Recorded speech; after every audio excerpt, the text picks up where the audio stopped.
Hello everyone, কেমন আছো তোমরা? আশা করছি সবাই ভালো আছো আর আমিও অনেক ভালো আছি। আজকে গেছিলাম এখানকারই একটা জায়গায় বেড়াতে। দেখো যেতে যেতে কিন্তু আমাদের এখানে রেল লাইন পড়ে, আর রেল লাইনে দেখো এখানে ট্রেন যাচ্ছে, তাই কিছুক্ষণ আমরা এখানে দাঁড়িয়েছিলাম কারণ গেট পড়ে গেছে তার জন্য। তো চলো গিয়েই তোমাদেরকে দেখাবো যে কোথায় গেছিলাম। তো দেখো আমরা কিন্তু পৌঁছে গেছি। আচ্ছা, দেখে তো বুঝতেই পারছো এটা না না বাজার নয়, এটা কিন্তু একটা হাটেরই মতন, জানো তো।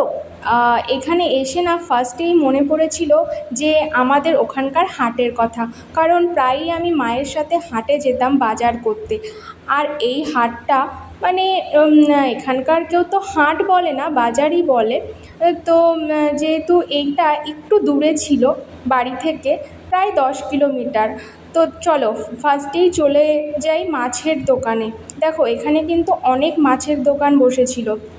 আর দেখো এখানে কত রকমের মাছ, আর হ্যাঁ, তেলাপিয়া মাছও কিন্তু ছিল। আর দেখো এখানে বড় বড় কত রকমের মাছ, আর চিংড়ি মাছও কিন্তু ছিল। আসলে এই বাজারটার নাম হলো বাঙালি বাজার। আসলে বাঙালিদের অনেক রকম জিনিসই কিন্তু এই বাজারে পাওয়া যায়, তাই এই বাজারটার নাম বাঙালি বাজার। তো দেখো কত ধরনের মাছ এখানে বিক্রি হচ্ছে। তো মাছগুলোই দাঁড়িয়ে দাঁড়িয়ে দেখছিলাম, আর ভাবছিলাম যে আশেপাশের দোকানগুলোতেও একটু গিয়ে দেখব যে কেমন মাছ সেখানে বিক্রি হচ্ছে। দেখো দেশি ট্যাংরা, দেশি ট্যাংরা তোমাদের কাদের কাদের খেতে ভালো লাগে? আমার কিন্তু দেশি ট্যাংরা খেতে খুব ভালো লাগে। কিন্তু জানো তো, আমাদের কলকাতার ওইদিকে দেশি ট্যাংরা একদমই ভালো পাওয়া যায় না, আর পাওয়া গেলেও না খুব দাম। কিন্তু এখানে এসে দেখলাম খুব ভালো ট্যাংরা মাছ পাওয়া যায় এখানে। আর আমাদের বাড়ির পাশেই আছে একটা নদী, তোমাদের একটা ভিডিওটা দেখিয়েছিলাম। তো ওই নদীতেও কিন্তু ভালো ট্যাংরা মাছ পাওয়া যায়। আর দেখো এখানে কিন্তু পাবদা মাছও পাওয়া যাচ্ছে, আর চিংড়ি মাছও পাওয়া যাচ্ছে। আর দেখো এই মাছগুলো হচ্ছে পুঁটি মাছ, মানে সেই বড় বড় যে পুঁটিগুলো হয় ওই পুঁটিগুলো, জাপানি পুঁটি। আর এই দেখো এই দিকেও দেখেছো কত মাছের দোকান। আমি কিন্তু মাছের মার্কেটের ভিতরই আছি। আর দেখো আশেপাশে কত লোকজন। অনেকে বলে না যে মাছের বাজার, ঠিক তেমনই মাছের বাজারে কিন্তু ভীষণ ভিড়। আর আমি কিন্তু মাছের বাজারই এখানে ওখানে ঘুরছিলাম। তো ঘুরে ঘুরে দেখছিলাম। আর দেখো এখান থেকে কিন্তু আমরা কিছুটা তেলাপিয়া মাছ নিয়ে নিয়েছিলাম, কারণ এখানে আসার পরে কিন্তু তেলাপিয়া মাছ একদম খাওয়া হয়নি। আর এখানে দেখো ভেটকি মাছ, তারপরে চিতল মাছ, তারপরে ভোলা মাছও কিন্তু বিক্রি হচ্ছিল। কিন্তু সেগুলো আর আজকে নিইনি, কারণ আমার খুব তেলাপিয়া মাছ খেতে ইচ্ছা করছিল, তাই তেলাপিয়া মাছই নিয়ে নিয়েছিলাম। আর কিছুটা জাপানি পুঁটি নিয়ে নিয়েছিলাম। দেখো এখানের মাছগুলো কিন্তু খুব সুন্দর আর টাটকাও ছিল। আর ওই বড় মাছটা দেখতে পাচ্ছ, এটা কিন্তু বোয়াল মাছ।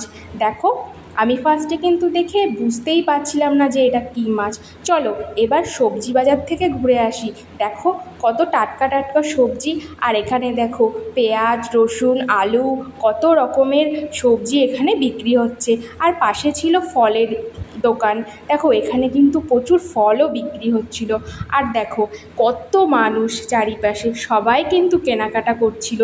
আসলে এই হাটটা না, সরি আবার আমি হাট বলে ফেললাম, মানে এই মার্কেটটা শুধুমাত্র মঙ্গলবারেই বসে, আর ওই বিকাল থেকেই বসে, প্রায় ওই 9টা-10টা অবধি থাকে। আমাদের যেতে যেতে প্রায় 8টা, সাড়ে 8টা বেজে গেছিলো। তখনও কিন্তু মার্কেটটা খোলাই ছিল, আর প্রচুর লোকজনও ছিল। ভেবেছিলাম যদি বন্ধ হয়ে যায়, কিন্তু গিয়ে দেখলাম না, খোলাই আছে। আর দেখো এখানে অনেক ধরনের ফল বিক্রি হচ্ছিল, শাকসবজি বিক্রি হচ্ছিল। প্রচুর শাকসবজি বিক্রি হয় এখানে, কারণ এখানে প্রচুর বাঙালিরাও আসে এই মার্কেটটায় বাজার করতে, তার জন্যই হয়তো। কিন্তু আমাদের বাড়ির পাশেও মার্কেট আছে, কিন্তু সব ধরনের সবজি বিক্রি হয় না। দেখো এখানে কিন্তু ব্যাগও বিক্রি হচ্ছিল। সত্যি মার্কেটটা দেখে না আমার কেমন হাটের মতনই ফিল হচ্ছিল। সবাই কেমন নিচে বসে বসে সব কিছু বিক্রি করছে। দেখো এখানে পাঁপড় বিক্রি হচ্ছে। তারপরে আমাদের বাড়িতে আলুটা ফুরিয়ে গেছিলো, তাই কিছুটা আলুও আমরা নিয়ে নিয়েছিলাম। আর দেখো এদিকে পেঁয়াজ বিক্রি হচ্ছে আসলে। আর দেখো কতটা বড় না মার্কেটটা, অনেকটাই কিন্তু বড়। এপাশ থেকে ওপাশে হেঁটে হেঁটে অনেকটা দূরে কিন্তু আমরা পুরো ঘুরছিলাম। আসলে কিছুটা টাইম আমরা পুরো মার্কেটটা ঘুরে ঘুরে দেখছিলাম। আর দেখো ওইদিকে কিন্তু ছোটো মতন একটা দোকানে জামা কাপড়ও বিক্রি হচ্ছিল। দেখেছো কত কাঁঠাল বিক্রি হচ্ছে। আসলে এখানে পাকা কাঁঠাল পাওয়া যায় না, কিন্তু এখানে কাঁচা কাঁঠাল প্রচুর পাওয়া যায়। এখানে দেখো জুতোর দোকান বসেছে, লঙ্কা, ধনেপাতা, কত রকম সবজি এখানে বসেছে।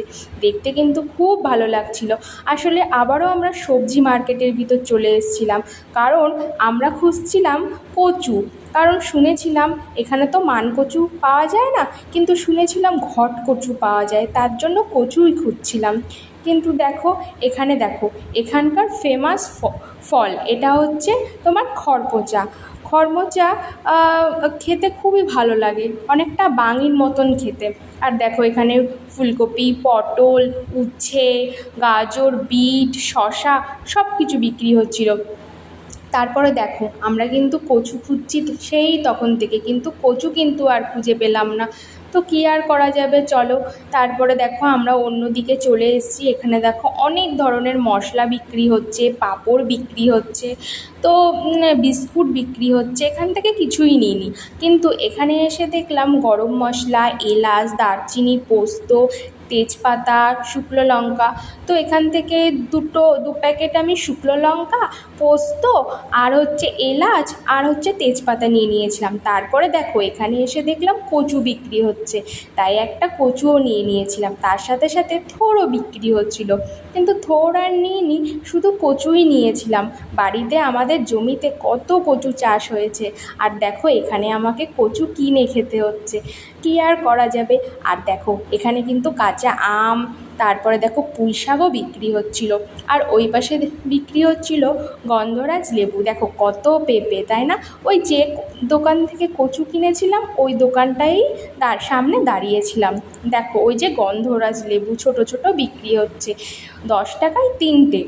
তো চলো আমাদের কিন্তু বাজার করা কমপ্লিট হয়ে গেছে, এবার আমরা বাড়ির দিকে রওনা হলাম, কারণ অনেকটা রাত হয়ে গেছে, প্রায় 9:30 বাজে। তো আমরা এখন অনেকটা দূর যেতে হবে, তোমাদেরকে তো বললাম যে প্রায় 10 কিলোমিটার হবে দূর। তো এখন আমরা যাব। তো চলো রাস্তায় যেতে যেতে দেখলাম দূরেই একটা দোকান, সেখানে ওই হাঁড়ি, তারপরে থালা, গামলা এগুলোই বিক্রি হচ্ছিল। তো এইটা আমি দেখলাম, কারণ এখানে আসার পরে একবারও আমি কেক বানাইনি, কিন্তু কেকের প্রত্যেকটা জিনিস আমি বাড়ি থেকে নিয়েই এসেছিলাম। তাই এই গামলা মানে ডেস্কিটা আমি কেকের জন্য কিনলাম, কারণ কেক বানাতে আমার এইটা প্রয়োজন। তার জন্য এটা কিনলাম যে কেক বানাবো তার জন্য, কারণ বাড়ি থেকে তো ওটা নিয়ে আসতে পারিনি। আর আমি যেহেতু গ্যাসেই কেক বানাই, তো তার জন্য এটা কিনে নিলাম। আর দেখো এদিকে দেখো কত সুন্দর সুন্দর কড়াই, থালা, কত কিছু বিক্রি হচ্ছে, সেগুলো আর কি দেখছিলাম। কাঁসার থালাও কিন্তু এখানে বিক্রি হচ্ছিল, বা কাঁসার জিনিসপত্রও বিক্রি হচ্ছিল। এই দোকানটা কিন্তু একদম রাস্তার পাশেই ছিল, কিন্তু জিনিসগুলো খুবই সুন্দর, দামটা একটু বেশি নিলেও সুন্দর সুন্দর জিনিস বিক্রি হচ্ছিল। আর আমার ডেস্কিটা কিন্তু নেওয়া হয়ে গেছে, আর তার মাপ দিয়ে একটা মানে ডেস্কির ঢাকনাও আমি নিয়ে নিয়েছিলাম। ভালোই হলো, এবার আমি কেক বানাতে পারবো। আর দেখো এইটা আমি নিয়েছি। আর দেখো এদিকেও কত রকম জিনিস, হাঁড়ি টাড়ি সব বিক্রি হচ্ছে। দেখো কত সুন্দর হয়েছে না ডেস্কিটা, আমার কেক বানাতে কিন্তু এবার খুব ভালো হবে। চলো আমার কিন্তু এটা কেনা হয়ে গেছে। তো এবার আমরা বাড়ির দিকে রওনা হলাম। আর ডেস্কিটা কিন্তু আমি আমার মানে মানে সাথেই নিয়ে নিয়েছিলাম, কারণ একটু বড় ছিল, তার জন্য ওর কাছে আর দিইনি, আমার কাছেই নিয়েছিলাম। তো আমার কোলের উপর বসিয়ে নিয়ে তারপরে আমরা গেছিলাম। তো চলো আমরা এবার বাড়ি যাই। তো আমাদের কেনাকাটা হয়ে গেছে। তো আমার ভিডিওটা কেমন লাগলো অবশ্যই কিন্তু তোমরা কমেন্ট করে জানিও, ঠিক আছে?